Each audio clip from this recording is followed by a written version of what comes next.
पाहताय star Maharashtra news. Star marts या कार्यक्रमात आपल्या सगळ्यांचं अगदी मनापासून स्वागत. आज आपल्यासोबत आहे एक अभिनेत्री, एक समाजसेवक अशी बिरुद मिळवणारी अभिनेत्री निकिता घाग. तिच्याशी आपण गप्पा मारणारच आहोत, पण त्याआधी तिचं स्वागत करूयात. निकिता, तुझं खूप खूप स्वागत आहे आमच्या स्टुडिओमध्ये. Thank you Deepali for such a wonderful introduction. आणि मी ओव्हरऑल पूर्ण इंटरव्ह्यू मध्ये थोडीशी मी मराठीत कच्ची आहे बिकॉज इंग्लिश मीडियम मध्ये काही हरकत नाही, आम्ही सांभाळून घेऊ तुला. थँक्यू.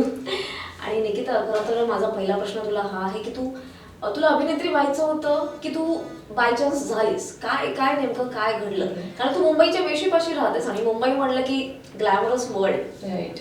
ऍक्च्युली अभिनेत्री म्हणजे मॉडेलिंग आणि ऍक्टिंग ह्याचा रंग मला खूप लहानपणीपासून होता, अगदी शाळेपासून. अच्छा. म्हणजे शाळेत असतानाही मी बऱ्याच एकांकिकेमध्ये केलेलं आहे आणि कॉलेज लेवलला पण बऱ्याच एकांकिकेमध्ये केलेलं आहे. अच्छा.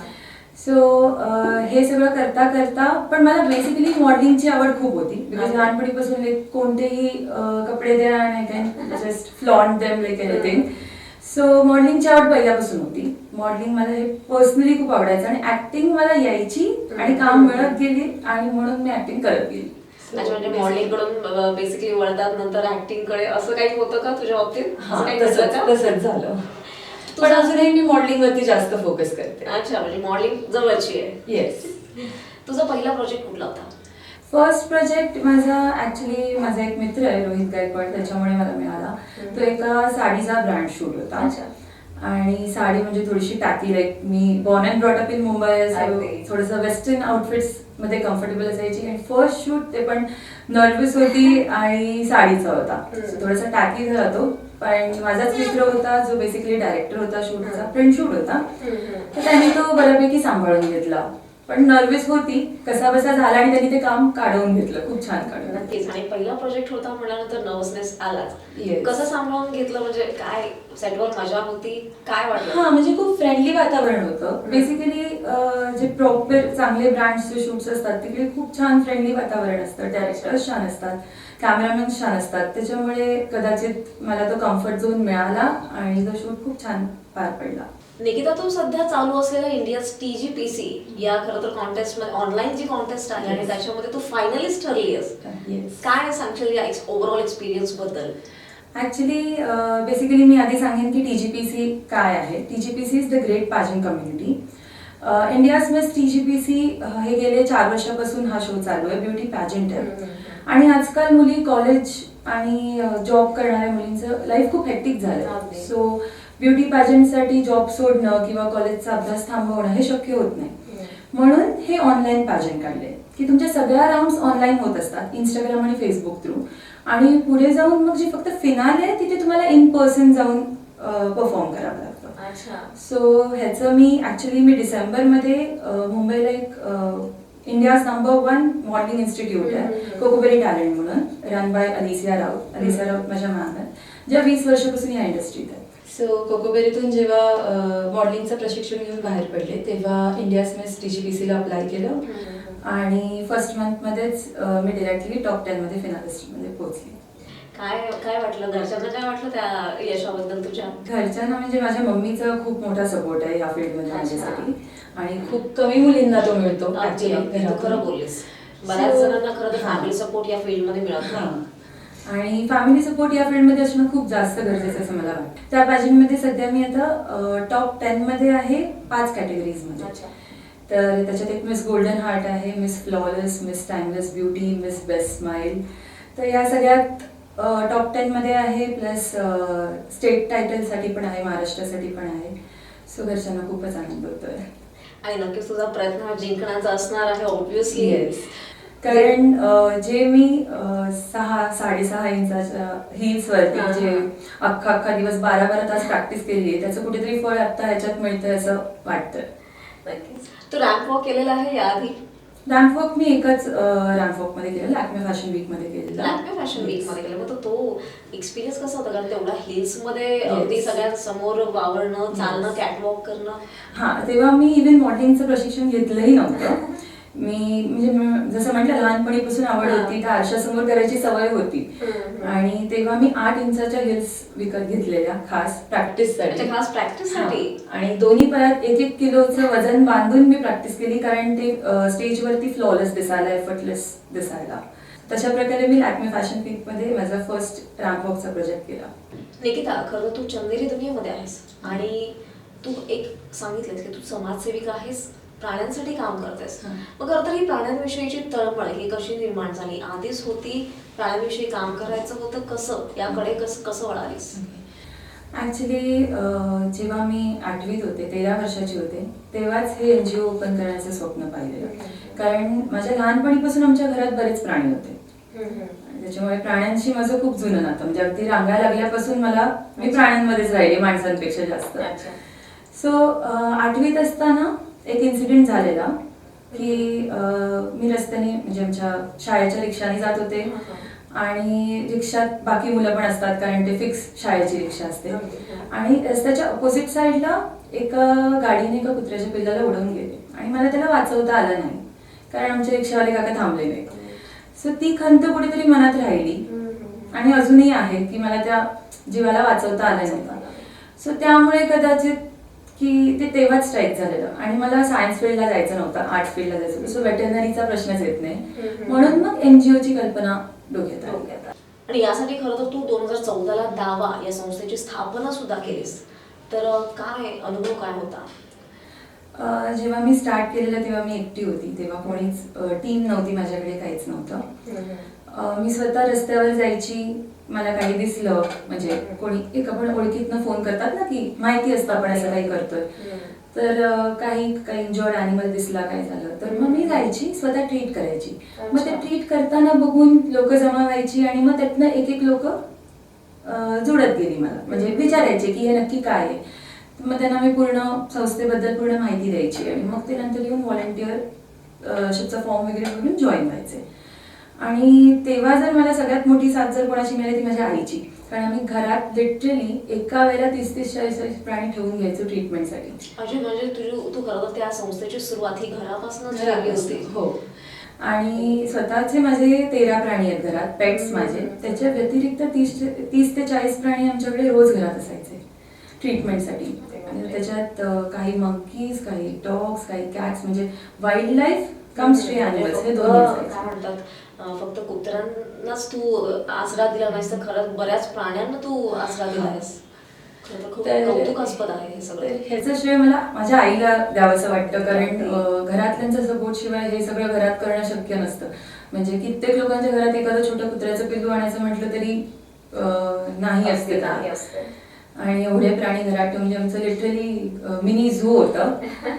आणि दुसरं म्हणजे मी ट्रेन झाली हे डॉक्टर हुकेरी सर, म्हणजे मी डोंबिवलीची आहे, सर डोंबिवलीतले सिनियर वेटरनरी आहेत. सो त्यांच्यामुळे त्यांनी मला जे सगळं प्रशिक्षण दिलं की कसं फर्स्ट एड करायचं, कसे इंजेक्शन्स वगैरे द्यायचे, त्याच्यामुळे कदाचित मी इतक्या प्राण्यांना गेले 6 वर्षात जवळजवळ 5000हून जास्त प्राण्यांना सक्सेसफुली वाचवू शकली. खरं तर शहरात प्राण्यांचे 2 गट पडतात. म्हणजे एक म्हणजे खरं तर जे घरात आपण जे पाळीव प्राणी असतात त्यांचा जे आरामात राहतात, त्यांना सगळ्या सुखसुविधा मिळतात. आणि दुसरे म्हणजे खरं तर स्ट्रे डॉग्स, रस्त्यावरचे प्राणी ज्यांना कोणी येतं मारून जातं, त्यांची अवस्था अगदी दयनीय असते. काय सांगशील याबद्दल, तुला काय वाटतं? शहरात जे प्राणी असतात, जे घरात राहतात, ज्यांची लाईफ छान असते, बेसिकली त्यांचे ओनर्स असतात स्वतःचे. आणि जे त्यांची दयनीय अवस्था असते ते म्हणजे रस्त्यावरचे, फुटपाथवरचे राहणारे प्राणी, ज्यांना येता जातं कोणी गाडीने उडवून जातं, लाथ मारून जातं, मजा म्हणून दगड फेकून मारतं, त्यांची अवस्था खूप खराब आहे. तर त्याच्यासाठी आमच्यासारखी लोक ऍक्च्युली काम करतात. तर ह्याचं मूळ कारण मला असं वाटतं की यांची जर ही दयनीय अवस्था आहे तर किंवा आत्ता शहरात पण माकडं येतात आणि फसतात. कारण मुलांच्या चेष्टेचं ते विषय बनतात. खरं तर शहरात आलं तर त्यांनी कधी माकडे पाहिलेलं नसतं आजकालच्या मुलांनी. खरं तर ह्या गोष्टी होत आहेत कारण जंगल तोडून मोठमोठ्या बिल्डिंग्स बांधल्या जात आहेत. आणि बेसिकली मी हे जे करतेय काम, हे मी प्राण्यांसाठी करणारं काहीतरी खूप मोठं काम नाही वाटत. हे माझी ड्युटी समजते मी, कारण मी पण ज्या घरात राहते तेही एका काळी जंगल होतं असेल आणि तेही सुटलं आणि आपण म्हणतो की हे लोक आपल्या एरियामध्ये घुसत आहेत किंवा आपल्या शहरात येत आहेत, तर तसं नाहीये. आपण त्यांच्याच्यात घुसून या आपली गोष्टी बरोबर केलेल्या असतो. आहेत. इव्हन आत्ताचा जो प्रकार झालेला RA डिफॉरेस्टेशन तुम्हाला माहिती असेल, मुंबईत झालेलं, खूप मोठ्या प्रमाणात जंगल तोडलं गेलं आणि मग जेव्हा ते बिबटे घुसतात तेव्हा लोक त्यांना मारून टाकतात. आरे जंगल तोडीबाबत तुझं काय मत आहे? जे झालं ते ऑफकोर्स चुकीचं झालं, कारण डेव्हलपमेंट ही माणसांनी प्रत्येक म्हणजे ऑफकोर्स टेक्नॉलॉजिकल डेव्हलपमेंट ही झालीच पाहिजे, पण not at the cost of someone else life. Nikita, तू 2014ला दावा या संस्थेची स्थापना सुद्धा केली होती. काय प्रसंग होता, तू काय सांगशील? ॲक्च्युली जेव्हा आपण एखादी NGO फॉर्म करतो तेव्हा तुम्हाला त्या जिल्ह्याच्या चॅरिटी कमिशनरकडून अप्रुव्हल घ्यावं लागतं आणि ती प्रोसेस पूर्ण 3 महिन्याची असते. आणि ती प्रोसेस झाल्यानंतर चॅरिटी कमिशनर तुमचा इंटरव्ह्यू घेतात आणि त्याच्यानंतर ते ठरवतात की अप्रुव्हल द्यायचं की नाही, की किती जेन्युन आहे हे बघून ते अप्रुव्हल द्यायचं की नाही ठरवतात. आणि मला आठवतं ज्या दिवशी मी इंटरव्ह्यूला गेली, टोटल 51 लोक आलेले वेगळ्या वेगळ्या संस्थेच्या स्थापनेसाठी. काही माणसांची, काही गायींची, गोशाळा टाईप असते तसं, काही प्राण्यांची. आणि त्याच्यात सगळ्यात लहान मीच होती, कारण मला सगळे 40-50 वर्षाचे दिसत होते आणि मी एकटीच 21 वर्षाची लहान. तर माझ्या आधी जे नंबर होते ते 1-1 तास, 1.5 तास इंटरव्ह्यूला लागले. सो मी थोडीशी नर्वस होती की आपल्याला नक्की काय विचारतील. आणि जेव्हा मी आत गेले तेव्हा पहिलं मला त्यांनी नाव आणि वय विचारलं सरांनी. आणि त्यांनी विचारलं की जस्ट पहिला प्रश्न हाच होता त्यांचा की 21व्या वर्षी तर मुलं मस्त एन्जॉय करतात, हे का करायचंय? साहजिक क्वेश्चन आहे हा. हां. तर मी म्हटलं सर, एन्जॉय करायला बाकी सगळे आहेत ना, मी कोणीतरी तरी एक पाऊल पुढे घेऊन काहीतरी करायलाच पाहिजे ह्याच्यात, आणि यंगस्टर्स नाही करणार तर कोण करणार? सो त्यांचा दुसरा प्रश्न हा होता की एवढी मोठी जबाबदारी आहे एखादी NGO सांभाळणं, तर ही कशी पेलवणार? म्हटलं बघू, मी माझं 100% देण्याचा प्रयत्न करेन, कारण बेसिकली मी अशी पार्टीज न जाणारी किंवा ओव्हरऑल एन्जॉयमेंटवाली मुलगी नव्हती आधीपासूनच. सो प्राण्यांची आवड आहे आधीपासून आमच्याकडे. त्यांना मी थोडंसं बॅकग्राऊंड सांगितलं प्राण्यांबद्दलचं आमच्या घरातलं, आणि मग त्यांनी एवढ्या 2 प्रश्नांच्या बेसिसवरती अप्रुव्हल देऊन टाकलं. आणि शेवटचं वाक्य त्यांचं एवढंच होतं की एवढ्या वेळात ही मॅच्युरिटी बघितली मी पहिल्यांदाच बघितली. आणि त्यांनी लिटरली 2 प्रश्न म्हणजे 10 मिनिटातच अप्रुव्हल दिलं.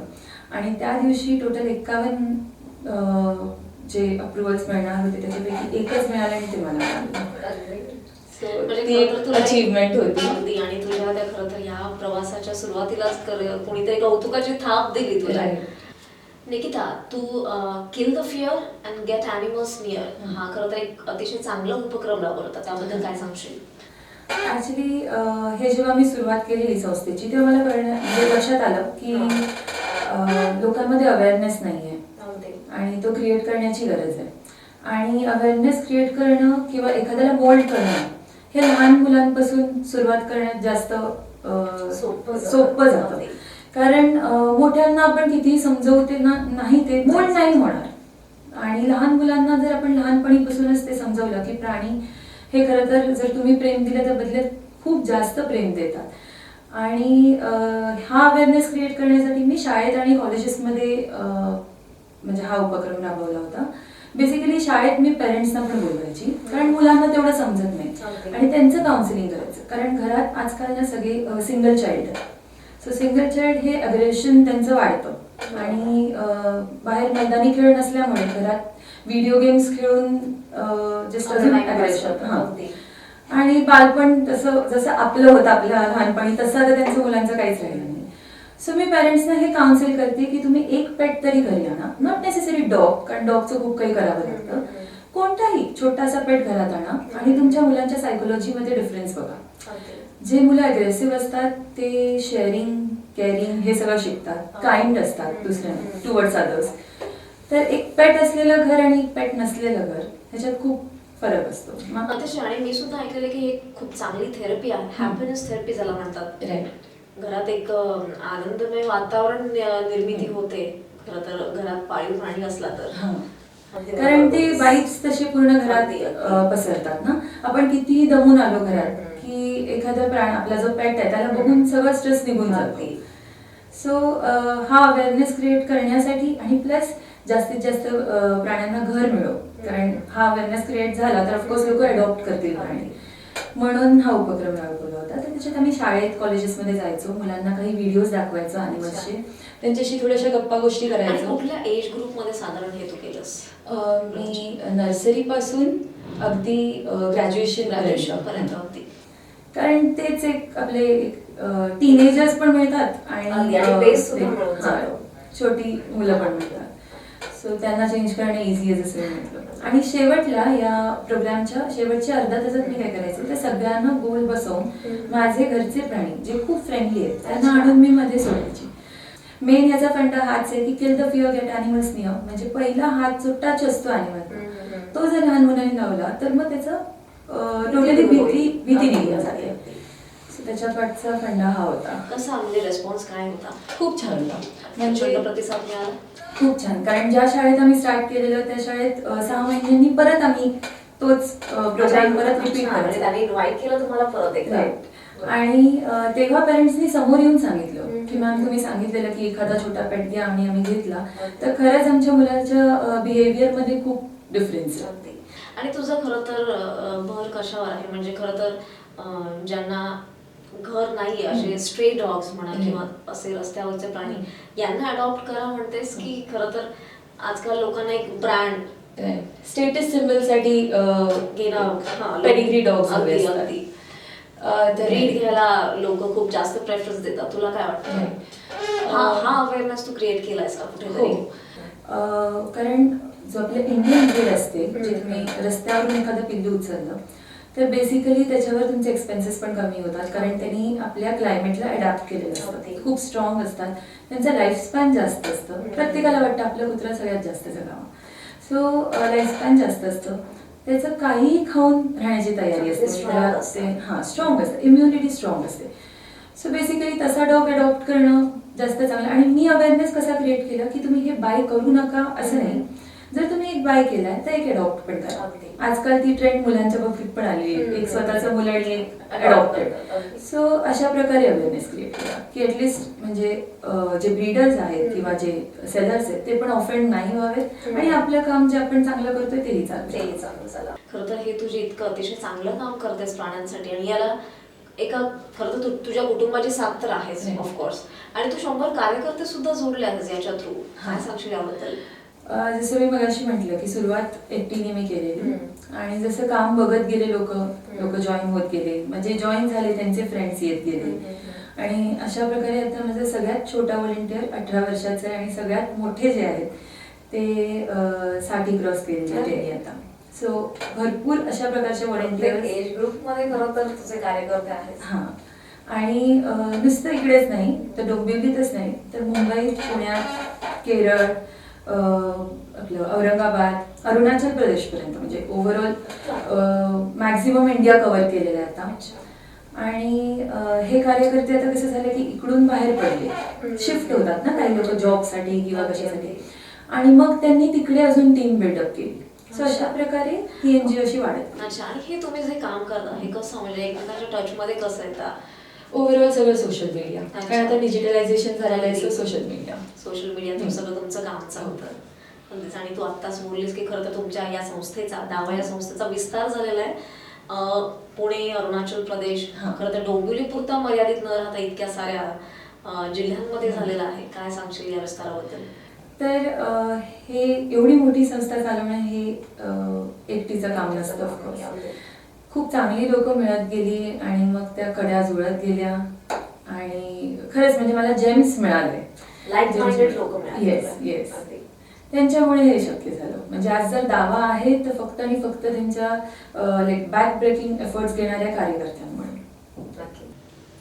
निकिता, सध्या खरं तर आजकालचं वातावरण पाहता खरं तर लोक अवेअर तर झाली आहेत थोडीफार, पण बरीच लोक अशी आहेत की ज्यांना खरं तर या प्राण्यांना त्रास द्यायला आवडतं असं म्हणायला हरकत नाही. कारण सध्याचाच एक जो व्हिडिओ व्हायरल झाला होता तो म्हणजे मुंबईमध्ये आसरा शोधण्यासाठी गेलेल्या एका कुत्र्याला एकदम बेदम मारहाण, मरेपर्यंत मारहाण केली होती, आणि तो कोमामध्ये गेला होता. तर असे प्रकार जेव्हा घडतात, जेव्हा तुला कळतं सोशल मीडियामधून किंवा असे प्रकार घडतात, तू काही पाऊल उचलतेस तुझ्या संस्थेद्वारे वगैरे? हां, म्हणजे जेव्हा एखादी गोष्ट व्हायरल होते सोशल मीडिया थ्रू, तेव्हा एकच संस्था नाही त्याच्यावरती काम करत, बऱ्याच संस्था, जसं की पेटा झालं, पॉज आमच्या डोंबिवलीत पण आहे, माझं दावा झालं, अशा बऱ्याच संस्था एकत्र येऊन अशा काही म्हणजे जे चुकीच्या घटना घडतात त्याच्या अगेन्स्ट पाऊल उचलतात. म्हणजे जास्तीत जास्त कडक शिक्षा कशी व्हावी ते हे तुम्ही बघितलं. पाहता. निकिता, खरं तर तुमच्या या संस्थेकडे बरेच प्राणी ट्रीटमेंटसाठी येत असं तू सांगितलंस, तर एखादी घटना अशी तुझ्या लक्षात राहण्यासारखी या ट्रीटमेंट दरम्यानची? ओके. घरात येणाऱ्या प्राण्यांच्या व्यतिरिक्त मी नॅशनल पार्क आपलं जे बोरिवलीचं मुंबईचं नॅशनल पार्क आहे, तिथे आतमध्ये एका वाघिणीची डिलिव्हरी असिस्ट केलेली. आणि ती खूप एक मोठी अचीवमेंट होती ऑफकोर्स, कारण मी नॉर्मली डॉग्सची डिलिव्हरी करायची, कॅट्सची करायची, आणि वाघिणीची डिलिव्हरी केली होतीस आणि ती खूप सक्सेसफुल झाली. खूप सक्सेसफुल झाली, त्यातनं 2 कप्स झालेले त्या वाघिणीला. सो ती एक छोटीशी अचीवमेंट होती माझी. खरं तुला भीती नाही वाटली? नाही, म्हणजे लहानपणीपासून माझं हार्ट टू हार्ट कनेक्शन होतं ॲनिमल्सशी. मग तो साप असो, म्हणजे वाईल्ड ॲनिमल्स असो किंवा स्ट्री ॲनिमल्स असो, जस्ट डोळ्यात बघून कनेक्शन होतं, माहिती नाही का, कदाचित गॉड्स गिफ्ट आहे. खरं तर तू प्राण्यांचं सुद्धा बोललीस, आता वाघिणीची डिलिव्हरी केलीस तू, आणि खरं तर कुत्र्यांचा सांभाळ करतेस, तर तू पक्षी सुद्धा आहे तुमच्याकडे. काय सांगशील? मी बऱ्याच प्रकारचे पक्षी ट्रीट केले, जसे की किंगफिशर, आउल्स प्रॉपर, म्हणजे मी मांडीत बसवून त्यांना ट्रीट करून फीड वगैरे केलेलं आहे. जसं मी म्हटलं, हार्ट टू हार्ट कनेक्शन होतं ॲनिमल्सशी. तर याचं प्रशिक्षण वगैरे कुठं घेतलंस तू? हे कसं काय करतो तू ट्रीटमेंट? ह्याचं प्रशिक्षण मी माझे डोंबिवलीत एक सिनियर वेटरनरी डॉक्टर आहेत, डॉक्टर हुकेरी सर, जे काही मी शिकली आहे ते त्यांच्याचकडून शिकली. So all credit goes to him. म्हणजे आज जर दावा खंबीरपणे उभी आहे तर कुठेतरी खूप मोठा वाटा आहे. तर पक्ष्यांना कसं ट्रीटमेंट करतेस? पक्ष्यांना आमच्याकडे केजेस आहेत घरात, त्याच्यात प्रॉपर ठेवून जोपर्यंत बरे नाही होत तोपर्यंत आम्ही ठेवून ट्रीट करतो, आणि नंतर त्यांना थोडंसं सिटीच्या बाहेर, म्हणजे रिमोट एरियाजमध्ये जाऊन, जिथे थोडंसं फॉरेस्ट एरियाज वगैरे असतील तिथे जाऊन रिलीज करतो. म्हणजे तुम्ही झू मध्ये ठेवत नाही, प्राणी संग्रहालयात देत नाही, कारण ते शेवटी कॅप्टिव्हिटी आहे, बंदिस्त राहतात ते, आणि पक्षी हे बंदिस्त राहण्यासाठी नसतात ऑफकोर्स. सो आम्ही त्यांना रिलीज करून देतो. अजूनपर्यंत बरेच 12-13 आउल्स मी घरी. पक्ष्यांनाही तुझा लढा लागला असेल? हो, नक्कीच. ह्यातला एक इन्सिडेंट मी सांगेन. एक ब्राऊन हेरॉन होता. हेरॉन्स हे तलावापाशी राहणारे पक्षी असतात, खूप असे मोठे असतात एकदम, आणि त्याला ट्रीट केल्यानंतर, म्हणजे तो जवळजवळ 1 आठवडा होता माझ्याकडे, त्याच्या पायाला लागलेलं होतं. ट्रीट केल्यानंतर जेव्हा मी त्याला तलावापाशीच रिलीज करायला गेली, पक्षी बेसिकली आपण जर सोडले तर ते उडून जातात. तर तो गेला आणि थोड्या वेळाने परत आला माझ्याकडे बघून, आणि माझ्या पायाला अगदी असं प्रेमाने एकदम कवटाळून मग परत गेला. म्हणजे त्यांच्यात पण एक ग्रॅटिट्यूड एक्सप्रेस करण्याची एक जी माणसात नाहीये बेसिकली. माणसात नाहीये, खरं ती माणसात लॅक करते, ती प्राण्यांमध्ये आहे. म्हणजे त्यालाही कळलं की हिने आपल्याला बरं केलंय, तर कुठेतरी एक आपण थँक्स गिव्हिंग असतं ना, ग्रॅटिट्यूड एक्सप्रेस करतो, तर तो एक इन्सिडेंट होता. आणि तुला तो इन्सिडेंट खूप टच करून गेला, म्हणजे तो कायम लक्षात राहील असं आहे. निकिता, तुम्ही प्राणी खरं तर दत्तक देता, अडॉप्शन साठी देता, तेव्हा देताना काही काळजी वगैरे घेता का? कशा प्रकारची घेता? प्राण्यांचं अडॉप्शन आम्ही जसं लहान मुलांचं करतात तशाच प्रकारे केलं जातं, तितकंच स्ट्रिक्टली, कारण आपण एखादा जीव एखाद्याच्या हातात देत असतो. ऑफकोर्स ती रिस्पॉन्सिबिलिटी घेणं, समोरचा सक्षम आहे की नाही हे बघणं माझं काम असतं. सो बेसिकली अडॉप्शन हे 3 स्टेप्समध्ये होतं. फर्स्ट म्हणजे जे ॲप्लिकेशन्स येतात की आम्हाला अडॉप्ट करायचं आहे, आणि जे ॲप्लिकेशन्स येतात जे आम्हाला आमचा डॉग अडॉप्शनला द्यायचा आहे, हे स्टडी केलं जातं, दोन्हीचा बॅलन्स, की कोणाची रिक्वायरमेंट काय आहे आणि कोणाला काय द्यायचं आहे. आणि सेकंड म्हणजे मी हाऊस चेक करवते, कारण त्यांचं घर व्यवस्थित आहे का, की ते प्राणी सांभाळू शकतात का, ते पहिलं बघितलं जातं. कारण आपण असंच कोणाला तरी पाहिजे म्हणून देणं उपयोग होऊ शकतो, कारण एखाद्या जीवाची जबाबदारी असते ती. तिसरं म्हणजे इंटरव्ह्यू घेते मी पर्सनली, टॉप 5 फॅमिलीज काढते, त्यांचे इंटरव्ह्यूज घेतल्यानंतर कोणत्या तरी एका फॅमिलीला आम्ही दत्तक देतो. इंटरव्ह्यूमध्ये बघितलं जातं की खरंच त्यांची फायनान्शियल केपेबिलिटी पण आहे का एखादा डॉग सांभाळायला, कारण डॉग सांभाळणं इतकं इझी पण नाही, खूप खर्च असतो. सो ते सगळं बघून मग पुढची प्रोसिजर होते. मग फॉर्म्स असतात, त्याच्यावरती काही रूल्स अँड रेग्युलेशन्स असतात, ते फिलअप करून प्रॉपर त्या ॲनिमलला त्यांच्या घरी सोपवून एव्हरी 3 months माझे व्हॉलेंटियर जाऊन ते चेक करतात की तो ॲनिमल चांगल्या कंडिशनमध्ये आहे की नाही. सो बेसिकली जसं ऑर्फनेज चालवणारे जे करतात की मुलांवरती चेक ठेवतात की मुलांना काही त्रास होत असेल तर ॲक्शन पण घेतली जाते. असं अजूनपर्यंत माझ्या बाबतीत तसं झालं नाहीये, कारण फॅमिलीज आम्ही चांगल्या बघून देतो. सो आणि खरं तर ही मोहीम नक्कीच सोपी नाही आहे. या सगळ्या प्रवासामध्ये तुला कुठेतरी आनंदाचे क्षण आले असतील, तसंच दुःखाचेही आलं असतील. एखादा प्रसंग वगैरे असा हळवा प्रसंग? आनंदाचे क्षण जसं मी म्हटलं, मी जेव्हा त्या टायग्रेसला वाघिणीला जेव्हा पिल्लं तिची झालेली बघितली आणि त्याच्यात कुठेतरी माझा वाटा होता की ते सगळं डिलिव्हरी करण्यात, सो तो आनंदाचा क्षण होता माझ्यासाठी. किंवा एखाद्या ॲनिमलला जो घरातून सुटून पळून गेलेला असतो डॉग, त्याला त्याच्या फॅमिलीशी रियुनाईट करणं हा माझ्यासाठी आनंदाचा क्षण असतो. म्हणजे रात्रीची झोप एकदम मस्त लागते त्याच्यानंतर. तेच एक सॅटिस्फॅक्टरी वर्क हे आहे. आणि दुःखाचा क्षण म्हणजे एक इन्सिडेंट झालेला, मी सांगू? हो, नक्की नक्की. एक इन्सिडेंट झालेला की एका ओनरनी आपल्या डॉगला, ग्रेट डेन होती ती खूप मोठी, तिला रस्त्यावरती सोडून तो गाडीत बसून निघून गेला. तर ती त्याला चेस करायला लागली ऑफकोर्स, कारण ती घाबरली ना रस्त्यावर सोडल्या. तर त्याने तिच्याच अंगावरून गाडी नेली आणि तिच्या पाठच्या पायाचं पूर्ण मांडीचं हाड तोडून टाकलं आणि तो निघून गेला. सो बेसिकली ही जेव्हा केस माझ्याकडे आली तेव्हा तिचं पहिलं एक्सरे काढून तिचा पाय कापावा लागला अनफॉर्च्युनेटली, पण तिचा एक्सरे काढून पुढची ट्रीटमेंट सगळी करण्यात आली. आणि नंतर तिथे त्या एरियावरती आता बेसिकली आता चांगलं झालंय की सगळीकडे CCTV असतात. सो ज्वेलर्सचं शॉप होतं आणि त्याच्या CCTVतून फुटेज काढून त्या ओनरला शोधलं गेलं, RTOतून नंबर वगैरे काढून, आणि नंतर त्याच्या अगेन्स्ट ॲक्शन घेतली. सो अजूनही तो बिहाइंड दी बार्सच आहे. आता 3 वर्ष झाले. सो ही खूप मोठी केस झालेली.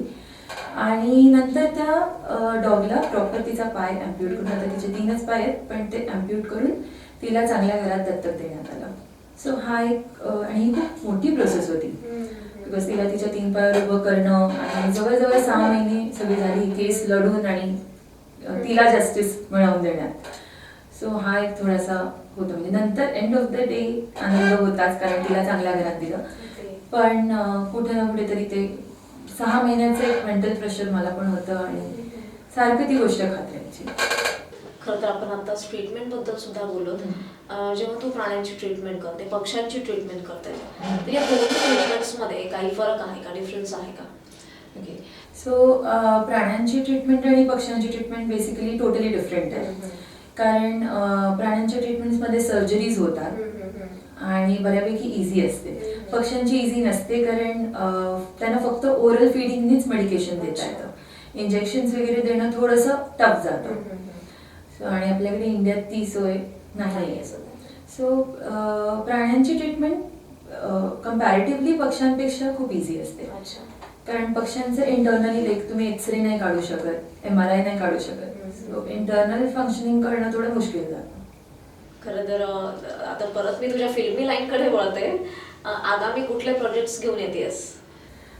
सध्याला काही ॲड फिल्म्सचं शूट झालेलं आहे, ब्रँड्स सोबत काही शूट्स झालेले आहेत, काही प्रिंट शूट्स झालेले आहेत आणि ते लवकरच रिलीज होतील आता. आणि एक मूव्ही आहे ज्याच्यासाठी माझं बोलणं चालू आहे, लवकरच सुरुवात होईल त्याची. सांगते मी, हद म्हणून एक मूव्ही येते. सो त्याच्यासाठीची सगळी शूटिंग वगैरे आता लवकरच एप्रिल-मे मध्ये चालू होईल. लवकरच मी मोठ्या पडद्यावर दिसेन. निकिता, तू खरं तर 400 प्राण्यांचा सांभाळ करतेस डोंबिवलीमध्ये. तर या सगळ्या प्राण्यांची तू निगा वगैरे कशी राखतेस? जसे माझे व्हॉलेंटियर्स हे लोक प्रत्येकाने 10 ते 15 डॉग्स अडॉप्ट केलेले आहेत रस्त्यावरचे. म्हणजे अडॉप्ट करणं म्हणजे घरी आणणं नाही, पण त्यांचं खाणं पिणं बघणं, कधी काही झालं तर इंजॉय झाले तर त्यांना ट्रीट करणं.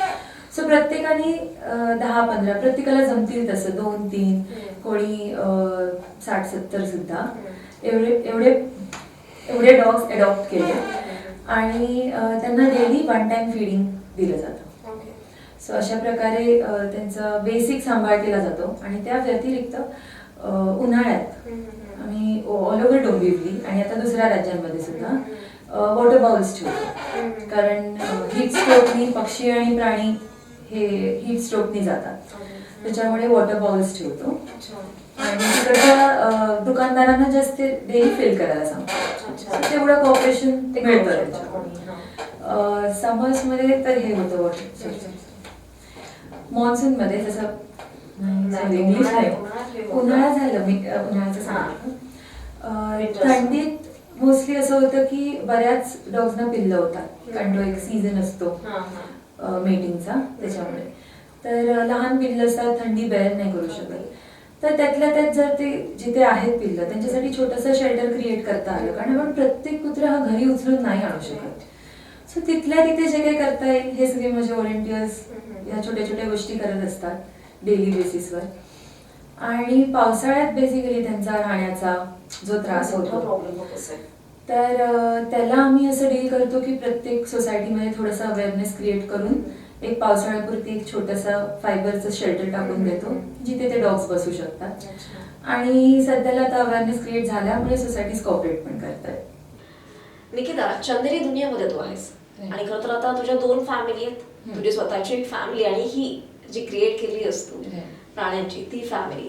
तर या तिघांचा बॅलन्स तू कसा राखतेस? ऍक्च्युली आमची फॅमिली घरात 15 जणांची आहे. 13 प्राणी आणि मी आणि माझी आई. सो एवढं सगळं काम करताना आणि प्लस शूट्स माझे मोस्टली आउटडोअर असतात, ते करताना बऱ्याच वेळा असं होतं की मला नाही टाइम देता येत. पण तरीही आपल्या फॅमिलीसाठी टाइम काढावा, त्या हिशोबाने मी इव्हन छोटं काही आमच्या रिलेटिव्समध्ये काही फंक्शन असतं तरीही तो अटेंड करण्याचा पूर्ण प्रयत्न करते. कारण शेवटी आपल्या जवळच्यांसाठी टाइम काढावा लागतो, तो मिळत नसला तरी काढावा लागतो. सो आणि मम्मीचा सपोर्ट असल्यामुळे माझ्या मॉडेलिंग करिअरला पण, ऍक्टिंग करिअरला पण आणि NGO साठी पण ती थोडंसं समजून घेते. निकिता, खरं तर हा सगळा प्रवास तुझा खूपच प्रेरणादायी आहे. आणि आता तू एक समाजसेवक आहेस, अभिनेत्री, एक सजग अभिनेत्री आहेस. तर नागरिकांना, प्रेक्षकांना काय संदेश देशील? ओके. सो यंगस्टर्ससाठी माझा हा संदेश असेल की प्राण्यांवरती प्रेम करा. ॲटलिस्ट प्रेम नाही केलं तरी त्यांना हार्म करू नका. आणि जे प्राणीप्रेमी आहेत त्यांनी स्टेटस सिम्बलसाठी एखादी ब्रीड पेडिग्री डॉग विकत घेण्यापेक्षा नक्कीच एखाद्या रस्त्यावरच्या पिल्लाला अडॉप्ट करा. त्याचंही तितकंच प्रेम असतं जितकं एका पेडिग्री डॉगचं असतं. तर आता उन्हाळा जवळ आलाय, तर तुम्ही ॲटलिस्ट तुमच्याकडून एक छोटंसं कॉन्ट्रीब्युशन ट्राय करा की बाल्कनीजमध्ये वॉटर बाउल भरून ठेवा किंवा टेरेसवरती जिथे पक्ष्यांना मिळेल, कारण पक्षी प्राणी हे हीट स्ट्रोकनी मरतात उन्हाळ्यात. रस्त्यावरती एखादं माठ किंवा वॉटर बाउल जर भरून ठेवलं, किंवा आता मुंबईत पुण्यात बऱ्याच NGOज आहेत, त्यांना जरी कॉन्टॅक्ट केलं तरी ते वॉटर बाउल्सची व्यवस्था तुमच्यासाठी करतील. तर हे स्वतःकडून करण्याचा थोडासा, म्हणजे ही छोटीशी गोष्ट स्वतःकडून करण्याचा प्रयत्न करा. आणि यंगस्टर्सना अजून एक मेसेज हा आहे की everybody is not born with a silver spoon. So तुम्ही ज्याही परिस्थितीत आहात तिथून बाहेर पडून नक्कीच काहीतरी आपले ड्रीम्स फॉलो करून स्वतःचं अस्तित्व बनवण्याचा प्रयत्न करा. धन्यवाद निकिता, आज तू आमच्या स्टुडिओमध्ये आलीस, आमच्याशी इतका छान गप्पा मारल्यास आणि खरं तर हा तुझा जो इतका प्रेरणादायी जो प्रवास आहे तो आमच्याशी शेअर केलास, आमच्या प्रेक्षकांशी शेअर केला, त्याबद्दल खूप खूप आभार तुझे. आणि तुझ्या या भावी वाटचालीबद्दल, तुझी वाटचाल करतेस त्यासाठी आमच्या स्टार महाराष्ट्र परिवारातर्फे खूप खूप शुभेच्छा. धन्यवाद. स्टार महाराष्ट्र न्यूजने मला बोलवल्याबद्दल त्यांचे खूप खूप आभार.